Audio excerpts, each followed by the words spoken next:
Hello दोस्तों, good morning all of you. कल मैंने आपको इलेक्ट्रोकेमिकल सीरीज के बारे में बताया था कि इलेक्ट्रोकेमिकल सीरीज क्या होती है। दोस्तों, इलेक्ट्रोकेमिकल सीरीज को आज मैं बहुत ही ब्रीफ संक्षिप्त में आपको बता दे रहा हूँ कि जो इलेक्ट्रोकेमिकल सीरीज है वो डिफरेंट मेटल्स को क्या है, डिफरेंट मेटल्स को जब हम उनके स्टैंडर्ड इलेक्ट्रोड पोटेंशियल के बारे में, जिसे आप हिंदी में मानक इलेक्ट्रोड विभव भी कहते हैं, कि बढ़ते हुए क्रम में कोई के असेंडिंग क्रम में आप रखते हैं तो क्या होता है, एक श्रेणी जो श्रेणी आपको मिलती है हम उसको क्या कहते हैं, इलेक्ट्रोकेमिकल सीरीज कहते हैं। जिन जिन बच्चों ने कल इलेक्ट्रोकेमिकल सीरीज को नोट नहीं की थी, मैंने साइड में लिखा है फिर भी कि जो इलेक्ट्रोकेमिकल सीरीज है, चूंकि जो आपका इलेक्ट्रोकेमिस्ट्री वाला जो चैप्टर है वो पूरी तरीके से इलेक्ट्रोकेमिकल सीरीज पर बेस्ड है दोस्तों। तो चलिए मैं आपको बता दे रहा हूँ कि जो इलेक्ट्रोकेमिकल सीरीज है वो क्या होती है। दोस्तों, मैंने भी बताया आपको कि जो आपका मेटल्स हैं, मेटल्स को क्या करते हैं, जब हम उनके स्टैंडर्ड इलेक्ट्रोड पोटेंशियल के बढ़ते हुए क्रम में असेंडिंग ऑर्डर में रखते हैं तो जो आपको श्रेणी मिलती है, जो आपको सीरीज मिलती है, उससे हम क्या कहते हैं, इलेक्ट्रोकेमिकल सीरीज कहते हैं। मैंने शॉर्ट तरीके से भी इसको मैंने आपको याद कराने के लिए एक शॉर्ट ट्रिक भी बनाई है। ली के बा सर का ना मग अल मंजन कर फी कड़ को नी सन पब है। QAGHGAUPT। लिथियम से लेकर के प्लेटिनम तक हमने विभिन्न मेटल्स को, डिफरेंट मेटल्स को उनके असेंडिंग इलेक्ट्रोड पोटेंशियल के, यानी कि जो आपका मानक इलेक्ट्रोड विभव के बढ़ते हुए क्रम में रखा हुआ है दोस्तों। तो हम उस सीरीज को क्या कहते हैं, इलेक्ट्रोकेमिकल सीरीज कहते हैं। दोस्तों, आज के इस वीडियो में, इस लेक्चर में मैं आपको बताने वाला हूँ कि जो इलेक्ट्रोड पोटेंशियल होता है, जो इलेक्ट्रोड विभव होता है और मानक इलेक्ट्रोड विभव होता है, उसको आपको समझना है, उसको एक्सप्लेन करना है। मैं आपको बहुत ही ईजी वे में, बहुत ही ईजी तरीके से मैं आपको बताऊंगा कि इलेक्ट्रोड विभव और इलेक्ट्रोड पोटेंशियल या फिर स्टैंडर्ड इलेक्ट्रोड पोटेंशियल, यानी कि आपका जो मानक इलेक्ट्रोड विभव है उसको कैसे आप डिफाइन करेंगे। तो दोस्तों, चलिए हम डायरेक्टली बात कर लेते हैं। मैंने यहाँ से कोई मेटल आपको लेनी, देखिए इलेक्ट्रोड पोटेंशियल और स्टैंडर्ड इलेक्ट्रोड पोटेंशियल को समझने के लिए आपको मेटल्स और उसके जो मेटल का जो सॉल्ट है, उसका एक्वस सॉल्यूशन, सॉल्ट का एक्वस सॉल्यूशन की जरूरत आपको पड़ती है। वो कैसे, मैं आपको बता रहा हूँ। देखिएगा यहाँ पे कॉपर, मैंने यहाँ पे दो मेटल ली है, एक कॉपर है, कॉपर का जो साल्ट है कॉपर CuSO4 है, और हमें इसका एक्वस सॉल्यूशन लेना है। क्या लेना है, आपका एक्वस सॉल्यूशन लेना है। ऐसे ही जिंक का है, जिंक सल्फेट का एक्वस सॉल्यूशन। दोस्तों, आप वहां से जो आपकी इलेक्ट्रोकेमिकल सीरीज है, इलेक्ट्रोकेमिकल सीरीज से आप क्या कर सकते हैं, कोई भी मेटल आप ले सकते हैं। किसको समझने के लिए, इलेक्ट्रोड पोटेंशियल को और स्टैंडर्ड इलेक्ट्रोड पोटेंशियल को एक्सप्लेन करने के लिए, समझने के लिए। तो मैंने यहाँ पर आपको समझाने के लिए, आपको इलेक्ट्रोड पोटेंशियल और स्टैंडर्ड इलेक्ट्रोड पोटेंशियल को एक्सप्लेन करने के लिए मैंने यहाँ पे दो मेटल्स ली है, कॉपर और दूसरी जिंक है। देखिए, मैंने भी आपसे बताया है, आपको बताया है कि जो भी हम मेटल लेंगे उसका सॉल्ट होना जरूरी है।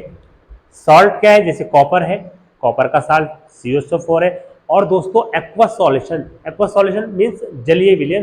एक्वस सॉल्यूशन दोस्तों क्या होता है, एक्वस सॉल्यूशन आपका, जब हम किसी सॉल्ट को वाटर में डिसॉल्व कर लेते हैं, पानी में घोल लेते हैं, तो हम उसको क्या कहते हैं, एक्वस सॉल्यूशन या जलीय विलयन कहते हैं दोस्तों।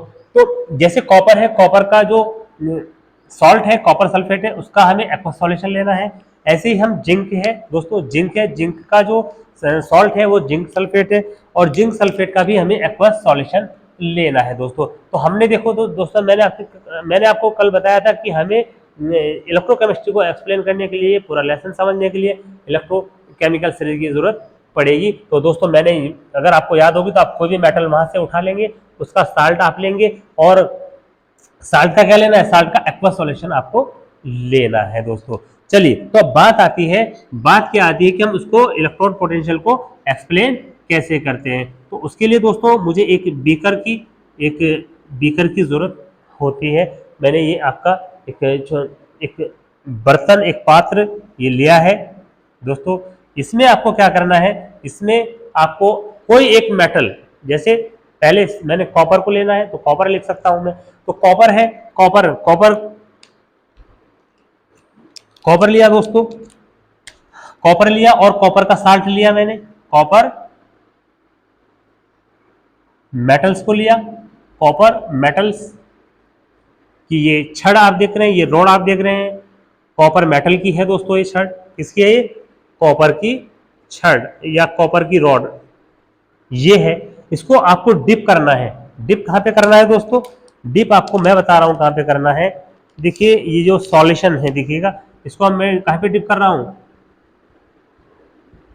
देखिए ये रॉड है, ये रॉड मैं किस उसमें वो करूंगा, आप लोग भी ऐसा कर सकते हैं। बहुत इजी है, ये डायग्राम आप बना लीजिए ये अपनी नोटबुक में, बहुत इजी होगा एक्सप्लेन करना इलेक्ट्रोड पोटेंशियल को। दोस्तों यहाँ पे देखा आपने, आपने क्या देखा दोस्तों कि मैंने यहाँ पे कॉपर और कॉपर सल्फेट का एक्वस सॉल्यूशन लिया है, एक सिस्टम मैंने यहाँ पे बनाया है। तो यहाँ पे क्या करना है आपको, जो कॉपर की छड़ है दोस्तों, ये देखिएगा कॉपर की छड़, ये आप देख रहे हैं, ये कॉपर की छड़ है, कॉपर की रोड है। इस रोड को हमें कहाँ डिप करना है, इस रोड को हमें इस जो ये आप देख रहे हैं, ये जो आपका बर्तन है, ये जो आपका बीकर नुमा देख रहे हैं, एक बर्तन है, इसमें आपको क्या करना है, इसमें आपने कौन सा सॉल्यूशन ले रखा है, मैंने कहा कि जो मेटल होगी उसी मेटल का सॉल्ट होगा। कॉपर है तो कॉपर का जो सॉल्ट है वो कॉपर सल्फेट है, कॉपर सल्फेट का एक्वस सॉल्यूशन वो मैंने यहां लिया है दोस्तों। कहां लिया है, कॉपर की छड़ को मैंने जिसमें डुबा रखा है, डुबा रखा है किसमें है, कॉपर सल्फेट के एक्वस सॉल्यूशन में, एक्वस सॉल्यूशन में डुबा रखा है। किसको डुबा रखा है दोस्तों, एक्वस सॉल्यूशन में डुबा रखा है मैंने, किसको, कॉपर की छड़ को। बस अगर आपको ये क्लियर हो गया कि कॉपर की छड़, कॉपर मेटल की छड़ और उसका उसी का सॉल्ट का एक्वा सॉल्यूशन आपको लेना है, बस जैसे ही आप उसको उसमें डिप करते हैं, उसमें डुबोते हैं दोस्तों, तो क्या होता है, एक विभवांतर उत्पन्न होता है और उस विभवांतर को ही हम क्या कहते हैं, इलेक्ट्रोड विभव कहते हैं। जो लिखा है ना, आपने देखा होगा, ये जो इलेक्ट्रोड विभव है दोस्तों, ये दिख रहे हैं ना इलेक्ट्रोड विभव, इलेक्ट्रोड पोटेंशियल जिसको आप कह रहे हैं, उसको मैंने कहा था कि इलेक्ट्रोड पोटेंशियल है दोस्तों, क्या है, जब हम किसी मेटल की छड़ को उसके सॉल्ट के एक्वा सॉल्यूशन में डुबोते हैं, डिप करते हैं, तो छड़ और जो सॉल्ट है, छड़ और सॉल्ट के बीच में एक विभवांतर उत्पन्न होता है।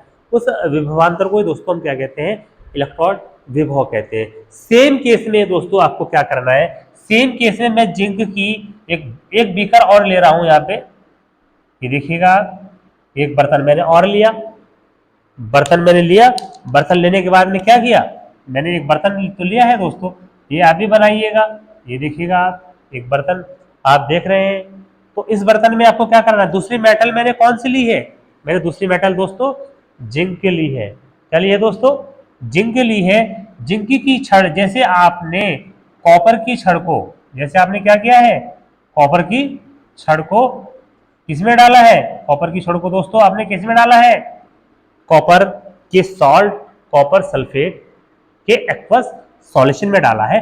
वैसे ये जो रॉड है, ये जिंक की रॉड है दोस्तों, जिंक की छड़ है, इस छड़ को आप कहां डालेंगे, इस छड़ को आप जिंक सल्फेट के सॉल्यूशन में डालेंगे दोस्तों। कहां डालेंगे दोस्तों, जिंक सल्फेट के सॉल्यूशन में। ये आप देख रहे हैं, ये सॉल्यूशन मैंने इसमें दिखा दिया है कि ये सॉल्यूशन किसका होता है दोस्तों, ये सॉल्यूशन आपका जिंक सल्फेट का सॉल्यूशन है दोस्तों, जिंक सल्फेट का एक्वस सॉल्यूशन है दोस्तों। तो अब आपको क्लियर हो गया होगा, क्या क्लियर हो गया होगा कि दोस्तों कि जो इलेक्ट्रोड पोटेंशियल होता है वो क्या होता है दोस्तों। एक बार फिर से बहुत सिंपल तरीके से मैं आपको बता दे रहा हूं कि जो इलेक्ट्रोड विभव होता है वो क्या होता है दोस्तों। मैंने आपसे कहा है कि इलेक्ट्रोकेमिस्ट्री का चैप्टर को एक्सप्लेन करने के लिए, वेरी इजी वे में समझने के लिए आपको इलेक्ट्रोकेमिकल सीरीज का होना बहुत जरूरी है दोस्तों। इलेक्ट्रोकेमिकल सीरीज मैंने साइड में लिखी है, कल की वीडियो में भी मैंने आपको इलेक्ट्रोकेमिकल सीरीज के बारे में बताया है, प्लीज उस वीडियो को भी आप जरूर देखें समझने के लिए। इस पूरे लेसन को, पूरे चैप्टर को, इस पूरे चैप्टर को मैं बहुत ही इजी वे में लेकर आ रहा हूं आपके लिए। तो दोस्तों यहाँ पे बात कर रहा हूं मैं केवल इलेक्ट्रोड ओनली, किसकी बात कर रहा हूं दोस्तों, इलेक्ट्रोड पोटेंशियल के बारे में बात कर रहा हूं दोस्तों, इलेक्ट्रोड विभव के बारे में बात कर रहा हूं दोस्तों। केवल आपको क्या करना है, कोई इलेक्ट्रोकेमिकल सीरीज से कोई भी मेटल आप ले सकते हैं, उस मेटल का सॉल्ट भी होना जरूरी है, किसे समझने के लिए, इलेक्ट्रोड पोटेंशियल को एक्सप्लेन करने के लिए दोस्तों। अब देखिएगा इलेक्ट्रोड पोटेंशियल जो है आपका, यहाँ पे इलेक्ट्रोड पोटेंशियल को समझाना है आपको, कुछ नहीं करना है आपको। मैंने यहाँ पे दो मेटल के एग्जांपल लेकर के बता दिए कि मैंने एक कॉपर मेटल ली है, दूसरी मेटल मैंने जिंक ली है। तो यहाँ पे आपको क्या करना है, जो आपकी मेटल है कॉपर और जिंक है, ये देखिएगा। तो कॉपर के लिए कॉपर सल्फेट सॉल्ट आएगा, जिंक के लिए जिंक सल्फेट सॉल्यूशन आएगा, का एक्वा सॉल्यूशन लेंगे। आपको कुछ नहीं करना है, एक बीकर आप यहाँ पे देख रहे हैं, ये बीकर देख रहे हैं, आपने कॉपर की छड़ ली, ठीक है, कॉपर की छड़ को किसमें डाला आपने, कॉपर सल्फेट के एक्वस सॉल्यूशन में आपने उसको डिप किया।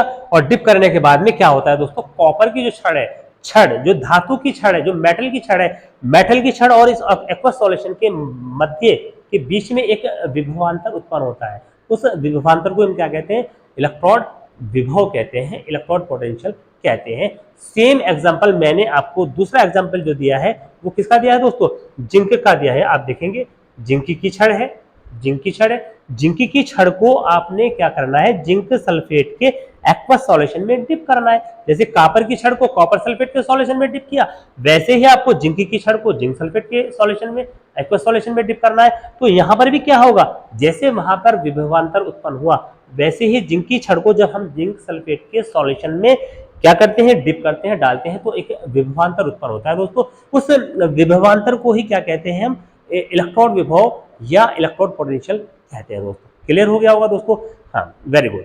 तो अब बात कर लेते हैं, थोड़ा सा चेंज आपको इसी प्रोसेस, जो ये प्रोसेस आपने किया है, इसी प्रोसेस में आपको क्या करना है, थोड़ी सी चेंज करना है। वो चेंज क्या है, वो चेंज मैं आपको बता दे रहा हूं कि चेंज क्या है।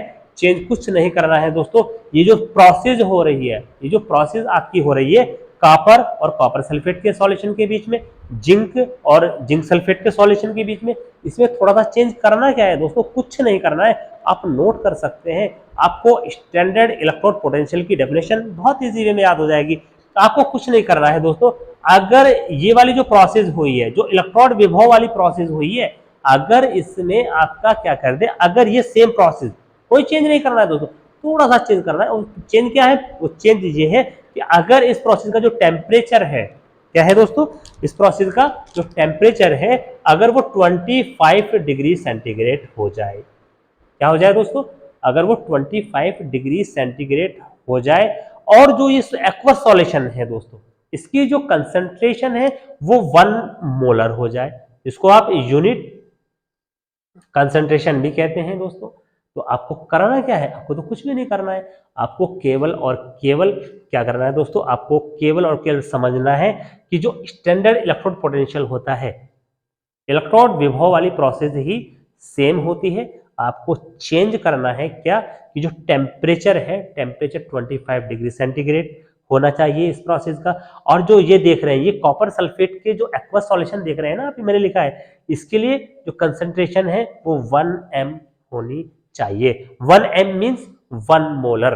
ऐसे ही आपका जिंक सल्फेट का, जिंक की छड़ को जिंक सल्फेट के विलयन में आपने सॉल्यूशन में डिप किया हुआ है, डाला हुआ है, तो यहाँ भी टेम्परेचर अगर आपका 25 डिग्री सेंटीग्रेड हो और आपकी जो कंसंट्रेशन है वो कितनी हो, 1 मोलर हो, तो हम स्टैंडर्ड इलेक्ट्रोड पोटेंशियल को डिफाइन कर सकते हैं। तो वो डेफिनेशन क्या होती है दोस्तों, 25 degree centigrade and the concentration of aqueous solution of salt will be 1 m 1 molar होनी चाहिए। हिंदी मीडियम वाले बच्चे भी आप उसको समझ सकते हैं, नोट कर सकते हैं।